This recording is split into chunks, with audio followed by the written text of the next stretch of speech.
Buenos días a todas y todos los representantes de medios de comunicación. El día de hoy nos acompaña con nosotros el secretario general de nuestro partido, Ángel Ávila, la secretaria de Igualdad de Género, la maestra Rogelia González, y el secretario de Asuntos Internacionales, a quien le vamos a ceder el uso de la palabra, el secretario Irán Moreno. Muchas gracias. Buenos días tengan todas y todos ustedes. Agradecer la presencia de nuestra secretaria de Comunicación, la secretaria Stephanie, el secretario general del PRD, Ángel Ávila, y nuestra secretaria de Equidad entre los Géneros, Rogelia.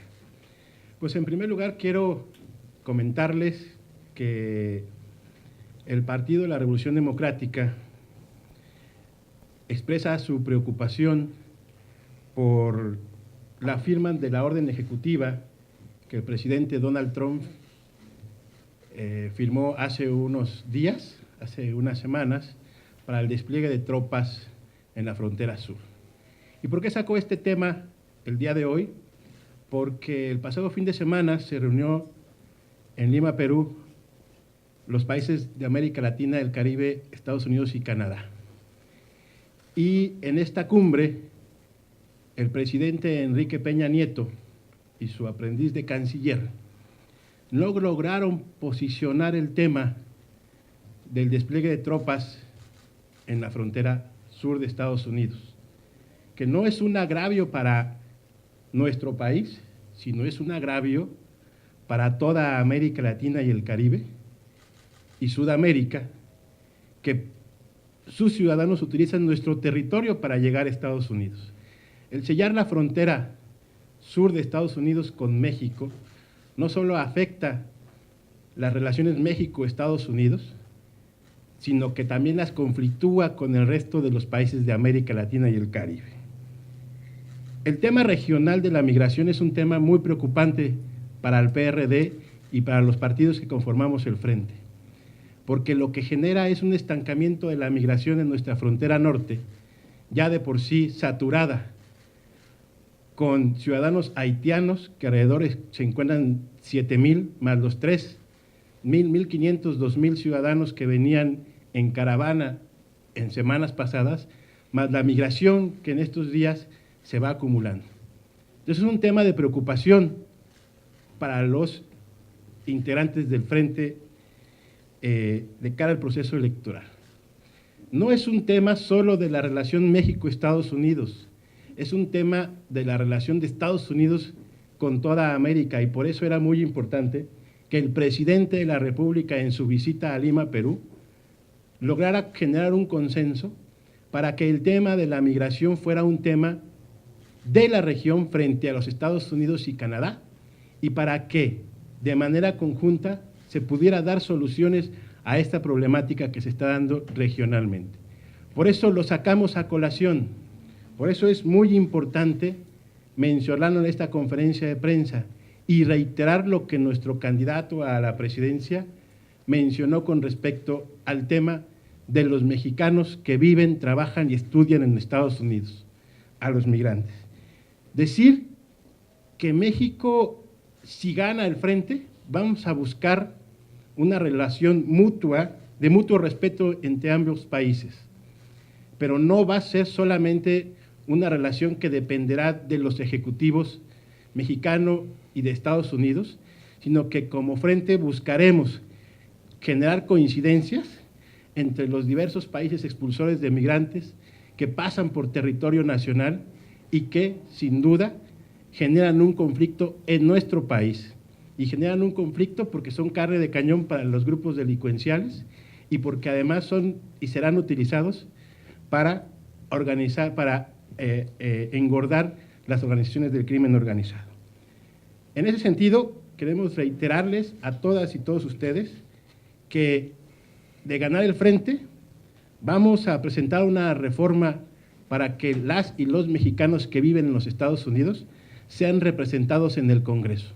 Es importante mencionar que actualmente el Frente tiene 7 candidatos a diputados migrantes, de los cuales todos van a llegar al Congreso, y vamos a tener una voz de los mexicanos en Estados Unidos en nuestro Congreso, y vamos a buscar que estos diputados migrantes también influyan en el proceso de toma de decisiones en los Estados Unidos.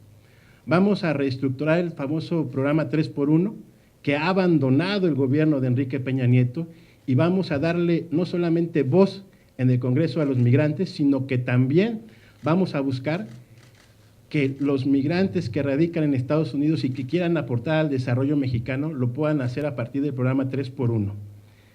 Otro tema que es importante y que viene a colación por esta reciente reunión en Lima, Perú, es que México no solamente va a tener una buena vecindad con los Estados Unidos, sino que además vamos a buscar no ser solamente socios, sino que vamos a defender los intereses de nuestro país frente a los Estados Unidos. Y vamos a proteger los derechos de los mexicanos en Estados Unidos y también vamos a buscar proteger las y los derechos de los migrantes en tránsito por nuestro territorio. Vamos a incrementar el presupuesto de la red de protección consular en los Estados Unidos. Ante la embestida de Donald Trump de desplegar tropas y de construir un muro, nosotros necesitamos tener un sistema de protección consular en los Estados Unidos que verdaderamente proteja a las y los mexicanos. Y sin duda, una de nuestras prioridades va a ser defender a los millones de jóvenes, hombres y mujeres, denominados Dreamers en los Estados Unidos, a fin de que se les proteja sus derechos y además no sean repatriados de manera unilateral por el gobierno de Estados Unidos.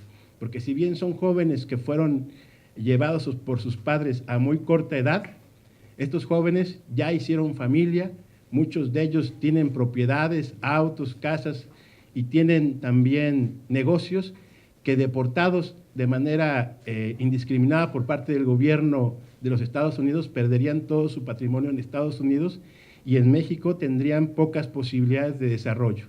El gobierno del Frente va a impulsar este tema de manera decidida al llegar al gobierno.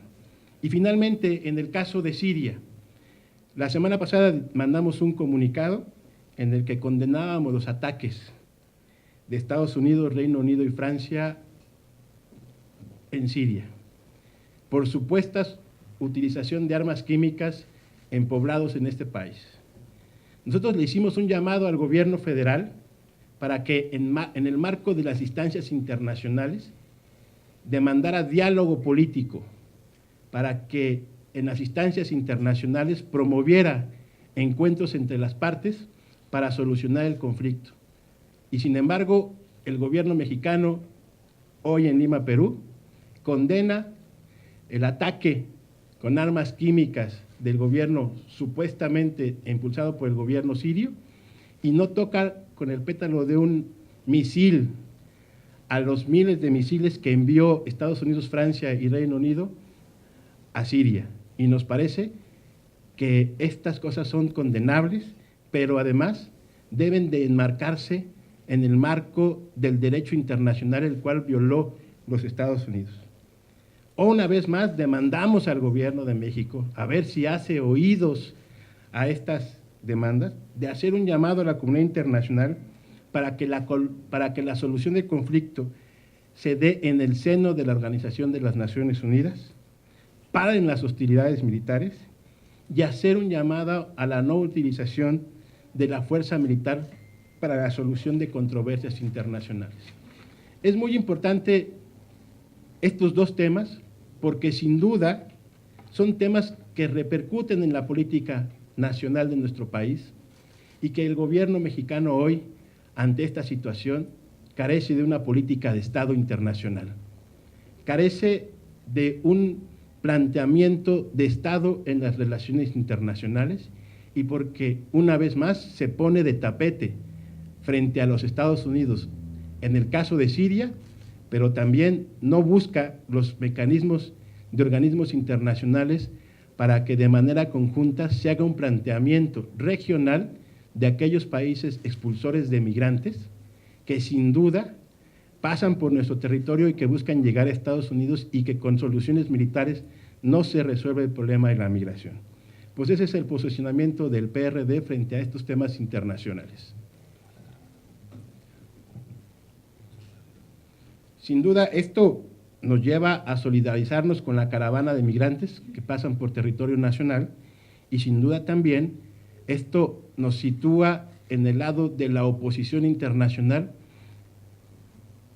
respecto a la utilización de los ejércitos multinacionales sin permiso de las Naciones Unidas para caminar en la solución de conflictos internacionales.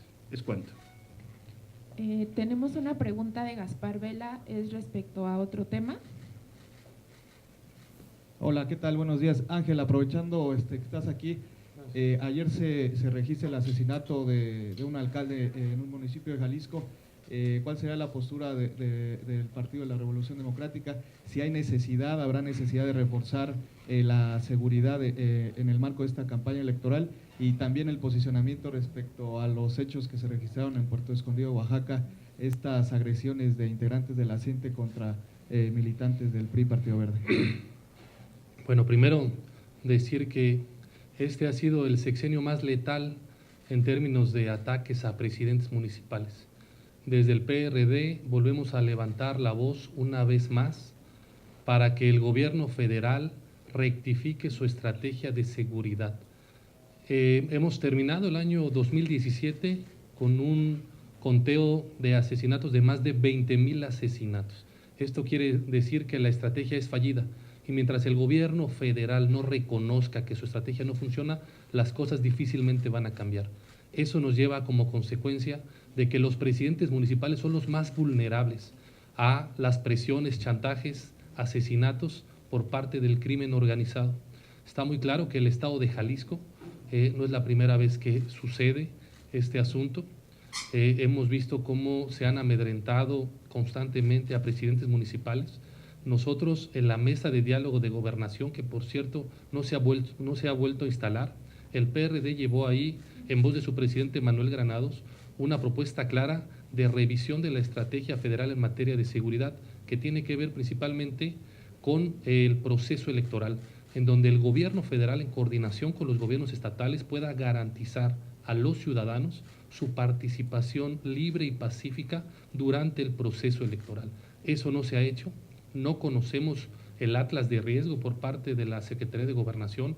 Hay algunos estados que, por ejemplo, en el estado de Guerrero han presentado un atlas de riesgo, y por ejemplo, el atlas de riesgo del estado de Guerrero abarca más de la mitad de los municipios, donde le recomienda a los candidatos a no ir a esos municipios a hacer campaña, incluido Chilpancingo. En el caso de Jalisco, la pregunta que tú me dices, nosotros reforzamos el planteamiento de algunos actores en el estado para emplazar al gobernador Aristóteles Sandoval a que responda por esta situación de violencia, y de no ser el caso, pues simplemente sería muy saludable que dejara la silla de gobernador a alguien que sí pudiera encarar el problema. Y en este tema respecto a la violencia política, el PRD siempre lo ha dicho, manifestamos nuestro rechazo categórico a todo acto de violencia en el proceso electoral. Lo que pasó en Puerto Escondido, Oaxaca, no debe suceder en ninguna parte del país y no puede volver a suceder en el estado de Oaxaca. Las amenazas de estos grupos radicales del CENTE, que quiero dejar claro, no es toda la coordinadora, son algunos grupos de la coordinadora en Oaxaca, son aquellos grupos que tienen relación y simpatía con Andrés Manuel López Obrador y que han amenazado con que si otro candidato a la presidencia se presenta en el estado, harán los mismos hechos violentos. El tema del tigre de papel de López Obrador, ahí está la cara violenta. En lugar de llamar a la calma a sus simpatizantes, se excusa y dice que él no puede llamar a controlar este tipo de grupos radicales. Me queda claro que no es toda la coordinadora, es un solo grupo político, y por supuesto que nosotros rechazamos esa violencia electoral. Este atlas de riesgo que nos platicabas, ¿qué más se ha detectado en este atlas? Y si, ustedes han tenido que modificar en algún punto diversas campañas electorales a causa de este atlas. Pues mira, nosotros hemos presentado algunas no propuestas, sino señalamientos en el caso de la Tierra Caliente, lo que tiene que ver con el estado de Guerrero. Es un estado rebasado. El año pasado en Guerrero hubo más de 4,000 asesinatos. Es una guerra terrible. Hay municipios donde desgraciadamente no se puede hacer campaña. Está el caso de Chilapa, donde ningún candidato está haciendo campaña. Está el caso del obispo de la diócesis de Chilpancingo, que ha declarado que tiene que pactar con grupos del crimen organizado para poder ir a algunas comunidades. Nosotros hemos señalado particularmente ese caso. Creo que el caso de Guerrero es un caso rebasado de ausencia del Estado, donde gobiernan los grupos criminales. Y nosotros lo hemos puesto de manifiesto en la mesa de gobernación. No hemos visto ninguna respuesta por parte del gobierno federal y menos del gobierno estatal en Guerrero. Héctor Astudillo pareciera que no pasa nada en su estado, nosotros lo hemos señalado. En el caso del Distrito 1, en Tierra Caliente, es muy complicado hacer campaña y nosotros seguimos insistiéndole al gobierno federal y al gobierno estatal que en ese punto específico pongan atención, porque la violencia en Guerrero sigue desatada y afecta a todos los partidos, pero principalmente a los ciudadanos. Muchas gracias. También nos acompaña el secretario Antonio Medina, secretario de Diversidad. Habiéndose agotado los temas, agradecemos su presencia. Que tengan buen día.